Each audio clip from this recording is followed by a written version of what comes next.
Alto Subarco. Alto Subarco, pare seu barco. Este é um agente da Guarda Costeira dos Estados Unidos fazendo algo que desafia toda a lógica marítima. Ele salta de um barco em alta velocidade, cruza a água e pousa no casco escorregadio de um submarino em movimento. Ele tem 60 segundos para abrir a escotilha, antes que os homens acionem as válvulas e afundem a carga milionária no fundo do oceano. Mas essa cena de ação nem é a parte mais insana de toda a operação. Como esse submarino rudimentar do cartel passou despercebido pela rede de vigilância marítima mais avançada do mundo. Para chegar até aqui, em algum lugar no Pacífico Oriental, a centenas de milhas da terra firme, uma embarcação desliza pelas ondas do oceano. É um narco submarino. Dentro do tubo de fibra de vidro de 12 metros, ou 40 pés, estão 7.700 quilos, ou 17 mil libras de cocaína, valendo quase $250 milhão.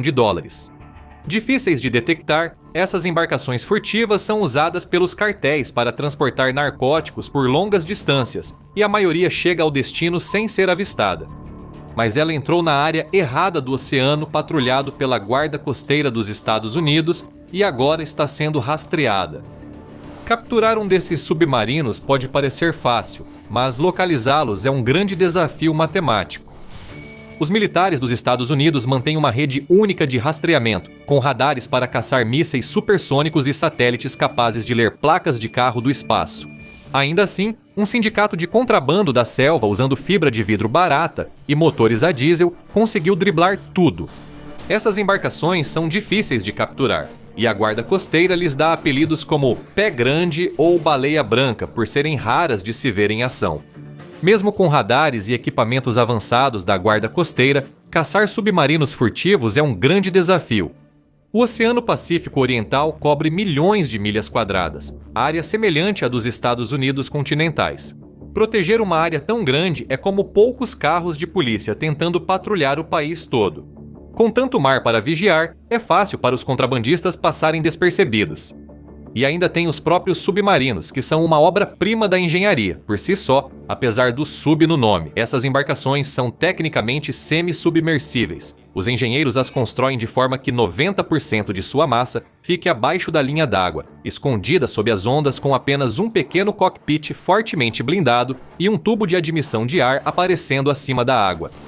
Os topos dos submarinos geralmente são pintados de azul ou cinza para se camuflarem nas ondas do oceano. Achar um é como procurar agulha no palheiro. O design de baixo perfil e a fibra de vidro dão assinaturas mínimas no radar, fazendo computadores militares os confundirem com ondas anômalas. Além disso, os narcos submarinos se movem lentamente pela água, com muitos mal atingindo velocidades máximas de Z-nós, ou 11,5 milhas por hora, ou 18,5 km por hora. Isso faz com que levem dias para chegar, mas também permite que se movam silenciosamente. É possível patrulhar o mar toda a carreira sem ver sequer uma sombra passando ao lado do casco. Historicamente, a Guarda Costeira captura apenas 11% dessas embarcações. Mas nessa operação de junho de 2019, os militares tiveram sorte. A tripulação, confinada nos espaços desse submarino do narcotráfico, acreditava que seria só mais uma travessia tranquila pelo oceano. Eles queriam chegar ao destino sem serem vistos nem sofrer danos. Eles não sabiam que uma aeronave de vigilância em alta altitude havia registrado seu rastro.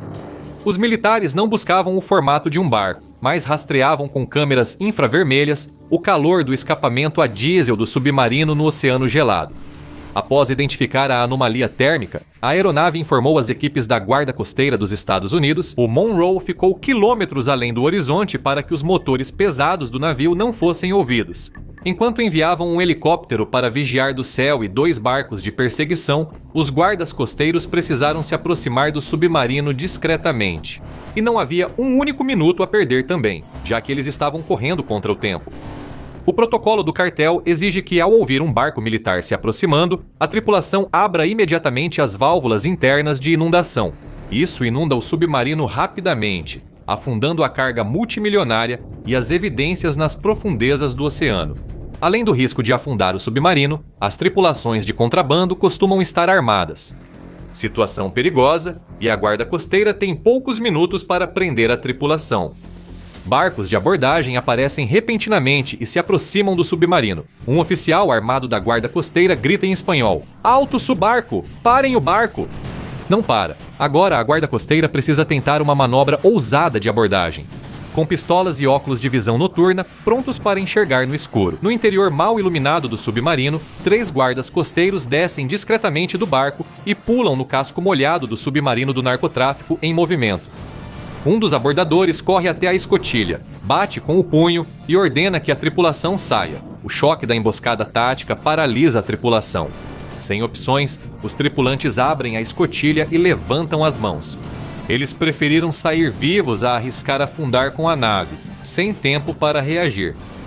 A operação foi um sucesso exemplar. As 17 mil libras, 7.700 quilos de entorpecentes foram apreendidos. Os 5 tripulantes foram detidos. E os militares tiraram 250 milhões de dólares diretamente dos bolsos do cartel. As autoridades presumiram que finalmente haviam sufocado as rotas de abastecimento do Pacífico. Eles acreditavam que tinham vencido naquele dia. Essa vitória militar não encerrou o conflito, apenas encurralou os cartéis, que passaram a criar uma solução de engenharia para contornar o bloqueio no Oceano Pacífico, tão insana que as autoridades jamais imaginaram isso. Se os cartéis não conseguissem levar os submarinos ao norte pelo bloqueio naval americano, teriam que cruzar o Atlântico para o leste. Narcos submarinos costumam trafegar entre América do Sul e América do Norte por rotas clandestinas de países como Colômbia, Venezuela e Equador, viajando pelo Oceano Pacífico ou Mar do Caribe rumo à América Central, México ou Estados Unidos. Para cruzar o Atlântico em semanas, a tripulação de um submarino precisaria sobreviver a 3.500 milhas, 5.600 quilômetros de oceano imprevisível, desviando de cargueiros comerciais pesados e enfrentando tempestades em alto mar, tudo isso presos dentro de um tubo apertado e improvisado. Parecia impossível, mas no interior da selva amazônica brasileira, engenheiros do cartel construíam uma embarcação em um estaleiro improvisado sob as árvores. Projetado para isso, eles batizaram o novo submarino de Shea. Com mais de 71 pés, ou 21,5 metros de comprimento, esse semi-submersível cinza furtivo era um equipamento imponente, mas não foi projetado pensando na sobrevivência humana. Submarinos precisam de muito combustível para cruzar um oceano. Então, os engenheiros do cartel encheram o casco de fibra de vidro não blindado com 20 mil litros ou 5.300 galões de combustível diesel inflamável. Depois, eles tiveram que acomodar a carga, 3.000 quilos ou 6.600 libras de cocaína, valendo bem mais de 100 milhões de dólares para empurrar todo esse peso. Para cruzar 5.600 quilômetros, ou 3.500 milhas pelo mar, eles instalaram um motor diesel industrial de alta potência. Quando o combustível, as drogas e o motor foram instalados, quase não sobrou espaço para os seres humanos que precisavam pilotar aquilo. A tripulação teve que ficar em uma cabine apertada e claustrofóbica na parte traseira da embarcação. Havia espaço apenas para uma pessoa sentar nos controles de direção, enquanto outras 2 podiam se deitar no chão. Não havia banheiro nem camas e só uma saída de ar acima deles para evitar sufocamento. Eles estavam presos em um caixão escuro e selado, sentados perto de um motor a diesel barulhento e sem isolamento, que consumia oxigênio e liberava gases tóxicos na cabine. O cartel buscava uma equipe tão desesperada que aguentasse a tortura psicológica e encontrou. Agustín Álvares, um ex-campeão espanhol de boxe amador de 31 anos, recebeu uma oferta de pagamento que mudaria sua vida, para embarcar no Seydé e pilotá-lo através do Atlântico ao lado de 2 primos equatorianos. Se chegassem à costa da Galícia, noroeste da Espanha, estariam com a vida ganha. Então, em 29 de outubro de 2019, eles selaram a escotilha, deixando a bacia amazônica e deslizando para as traiçoeiras águas abertas do Atlântico. O que se seguiu foi um teste de resistência humana de 27 dias. Confinados em seu espaço minúsculo e sufocante, os 3 homens faziam turnos exaustivos de 8 horas. Precisavam manter foco total, pois um erro de cálculo poderia desviá-los centenas de quilômetros para a vastidão do oceano. Para comer, tinham apenas água engarrafada, arroz frio, sardinhas e barras de energia, sem encanamento a bordo. Eles tinham que usar sacos plásticos quando precisavam ir ao banheiro, deixando os sacos empilhados dentro da cabine quente. Dia após dia, os homens sofriam com o barulho ensurdecedor do motor, presos na escuridão com um cheiro de óleo diesel, comida podre e dejetos humanos. E então, o tempo mudou. Na travessia de quase um mês, o Shea enfrentou 3 tempestades oceânicas brutais e diferentes. Eles ficaram presos em uma caixa escura de fibra de vidro, sufocando com os vapores, enquanto milhares de toneladas de água do oceano sacudiam a embarcação. Eles não podiam subir à superfície e não podiam pedir ajuda. Apesar de tudo isso, eles conseguiram navegar pelo percurso de 3.500 milhas ou 5.600 quilômetros, chegando às costas rochosas da Espanha. O plano era esperar ao largo, contatar barcos de pesca do cartel, descarregar a cocaína e depois afundar o navio abrindo as válvulas de inundação. Mas o Oceano Atlântico tinha uma última armadilha esperando por eles. O mar agitado na costa da Espanha impedia que barcos de pesca se aproximassem do submarino para transferir as drogas. Com o combustível quase acabando e sem opções, Álvares implorou a velhos amigos de infância no continente que o ajudassem a levar a cocaína até a costa. Foi um erro fatal. Enquanto Álvares e sua equipe sofriam no escuro, uma rede multinacional de inteligência já rastreava anomalias na área. Agências de segurança dos Estados Unidos, Reino Unido, Espanha e Portugal aguardavam que eles agissem. Ao perceber a polícia se aproximando, a tripulação abriu as válvulas de inundação para afundar o navio e pulou na água gelada em direção à costa rochosa. Os 2 equatorianos foram presos quase de imediato. Exausto pela jornada, Álvares chegou em terra e se escondeu 5 dias em uma casa abandonada até ser encontrado pelas autoridades. Os 3 homens pegaram 11 anos de prisão. As autoridades içaram o submarino do fundo do oceano e recuperaram toda a cocaína. Mas os cartéis observavam de perto, e essa missão transatlântica fracassada lhes ensinou algo. A engenharia do submarino não falhou, a fibra de vidro se manteve, o motor resistiu aos 5.600 quilômetros e o design furtivo evitou a detecção por quase um mês.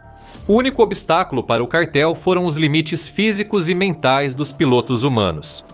Os humanos se cansam, os humanos fazem ligações desesperadas e humanos exaustos cometem erros operacionais catastróficos. Os engenheiros do cartel olharam os milhões perdidos e se perguntaram: e se removêssemos os humanos totalmente? Eliminar o fator humano permitiria que os cartéis resolvessem todas as vulnerabilidades operacionais? Uma tripulação humana precisa de comida, água, ar e uma cabine claustrofóbica que ocupa espaço valioso no casco. Eles cobram caro por arriscar a vida, mas o maior problema é o risco de vazamento de informações que uma tripulação humana representa. Se um contrabandista for capturado e interrogado, pode ceder à pressão e revelar os nomes dos chefes do cartel para obter um acordo judicial. Uma máquina não precisa respirar, uma máquina não exige salário, uma máquina não pode ser interrogada. Em vez de pagar para que homens fizessem a travessia perigosa, os cartéis contrataram especialistas e engenheiros navais para construir um semi-submersível não tripulado. Removeram a cabine da tripulação e, sem o peso humano e suprimentos, o submarino pôde ser projetado para ficar ainda mais baixo na água. Isso eliminou uma assinatura de radar já microscópica e liberou espaço para combustível e carga. Mas operar um drone em mar aberto apresenta um desafio de engenharia complexo. Um veículo controlado remotamente depende de um fluxo contínuo de dados. Durante anos, a internet via satélite marítima usava antenas em cúpula, pesadas e com alto consumo de energia, prejudicando o perfil furtivo de submarinos. O lançamento comercial de redes de satélites em órbita baixa mudou totalmente essa equação. Um receptor plano e à prova d'água, do tamanho de uma caixa de pizza, pode transmitir vídeo em alta velocidade de qualquer lugar do mundo. Uma antena plana Starlink foi fixada na proa do casco de fibra de vidro para substituir o piloto humano. Depois, eles conectaram 2 câmeras de vigilância no submarino, uma voltada para fora, sobre a água, para monitorar a trajetória no oceano, e a outra instalada no fundo do compartimento do motor, para manter vigilância constante nos indicadores mecânicos. Um operador do cartel podia, em segurança na América do Sul, controlar remotamente toneladas de carga ilegal por águas internacionais a partir de um computador. Mas uma transmissão de vídeo ao vivo não era suficiente. Se uma forte onda submergisse a antena, o operador do cartel perderia a conexão. Por isso, engenheiros integraram um software de navegação autônoma. Se o Starlink falhasse, o computador assumiria o controle, utilizando pontos de GPS pré-programados para manter a embarcação em rota até ultrapassar a próxima onda e restabelecer a conexão. Abordar uma embarcação não tripulada traz um novo desafio tático para os militares que as perseguem. Se um operador do cartel na selva vê uma lancha de patrulha militar na transmissão ao vivo, não precisa entrar em pânico. Eles podem acionar um protocolo digital de autoafundamento com uma tecla, inundando o casco antes mesmo de a marinha tocar na embarcação. Foi um enorme salto tecnológico para os cartéis, e em julho de 2025, os militares tiveram um vislumbre dessa nova realidade. Vasculhando o Mar do Caribe, a Marinha da Colômbia avistou uma embarcação cinza de perfil baixo. Assumindo que era um narco-submarino padrão, embarcações de patrulha e aeronaves focaram nas coordenadas. As equipes de abordagem avançaram em barcos menores, sacando armas e repetindo as táticas da Guarda Costeira dos Estados Unidos de anos atrás. Eles se aproximaram do casco, esperando achar uma tripulação pronta para acionar as válvulas de afundamento, mas ao abrirem a escotilha, os marinheiros armados ficaram paralisados. Não havia ninguém, contrabandistas, dutos de ventilação ou sacos plásticos tripulados lá dentro. Havia apenas um modem Starlink, um emaranhado de fios e um porão de carga vazio projetado para transportar 1.500 quilos ou 3.300 libras de cocaína. Ao investigar, a inteligência militar viu que não era uma tentativa frustrada de tráfico, mas um teste beta para a nova estratégia de contrabando. O Clã do Golfo, maior grupo de tráfico de drogas da Colômbia, fazia um teste a seco com um drone autônomo. Os contrabandistas testavam a evasão do drone no mar antes de transportar carga real. A Marinha apreendeu a embarcação, marcando a primeira vez que um narcodrone autônomo foi capturado em águas sul-americanas, mas certamente não será a última. O ataque da Guarda Costeira em 2019 não encerrou o conflito. Obrigou a operação de contrabando a virar uma frota naval controlada à distância. As autoridades internacionais agora enfrentam uma guerra assimétrica de drones marítimos contra um sindicato bem financiado, em vez de perseguir contrabandistas em tubos de fibra de vidro. Ao eliminar o caro elemento humano, os cartéis mudaram a economia do contrabando. Se produzirem essas embarcações baratas e não tripuladas em massa, podem sobrecarregar as forças de segurança com táticas de enxame. Eles poderiam lançar 10 submarinos autônomos de uma vez, sabendo que mesmo se 3 forem interceptados pelos militares, 7 passarão pela rede. É uma corrida armamentista tecnológica que reflete o combate militar moderno. Se um cartel pode programar uma embarcação não tripulada para levar drogas, uma força militar estatal pode programar essa mesma embarcação para entregar explosivos de alto poder. A Ucrânia criou um exército de drones líder mundial, usando drones navais kamikaze para atacar e destruir alvos russos, como navios de guerra e plataformas de petróleo, que você pode ver em ação bem aqui no próximo vídeo. Obrigado por assistir. Até o próximo campo de batalha.